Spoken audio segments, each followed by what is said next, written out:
വിശുദ്ധ മത്തായി എഴുതിയ സുവിശേഷം 5-ാം അധ്യായം 1 മുതൽ 12 വരെയുള്ള വചനങ്ങൾ. സുവിശേഷ ഭാഗ്യങ്ങൾ. ജനക്കൂട്ടത്തെ കണ്ടപ്പോൾ യേശു മലയിലേക്ക് കയറി. അവൻ ഇരുന്നപ്പോൾ ശിഷ്യന്മാർ അടുത്തെത്തി. അവൻ അവരെ പഠിപ്പിക്കാൻ തുടങ്ങി. ആത്മാവിൽ ദരിദ്രരായവർ ഭാഗ്യവാന്മാർ, സ്വർഗരാജ്യം അവരുടേതാണ്. വിലപിക്കുന്നവർ ഭാഗ്യവാന്മാർ, അവർ ആശ്വസിപ്പിക്കപ്പെടും. ശാന്തശീലർ ഭാഗ്യവാന്മാർ, അവർ ഭൂമി അവകാശമാക്കും. നീതിക്ക് വേണ്ടി വിശക്കുകയും ദാഹിക്കുകയും ചെയ്യുന്നവർ ഭാഗ്യവാന്മാർ, അവർക്ക് സംതൃപ്തി ലഭിക്കും. കരുണയുള്ളവർ ഭാഗ്യവാന്മാർ, അവർക്ക് കരുണ ലഭിക്കും. ഹൃദയശുദ്ധിയുള്ളവർ ഭാഗ്യവാന്മാർ, അവർ ദൈവത്തെ കാണും.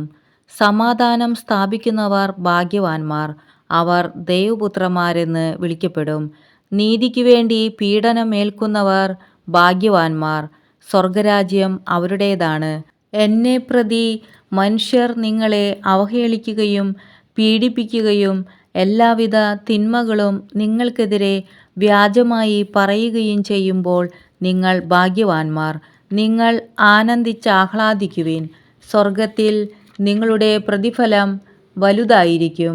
നിങ്ങൾക്ക് മുമ്പുണ്ടായിരുന്ന പ്രവാചകന്മാരെയും അവർ ഇപ്രകാരം പീഡിപ്പിച്ചിട്ടുണ്ട്.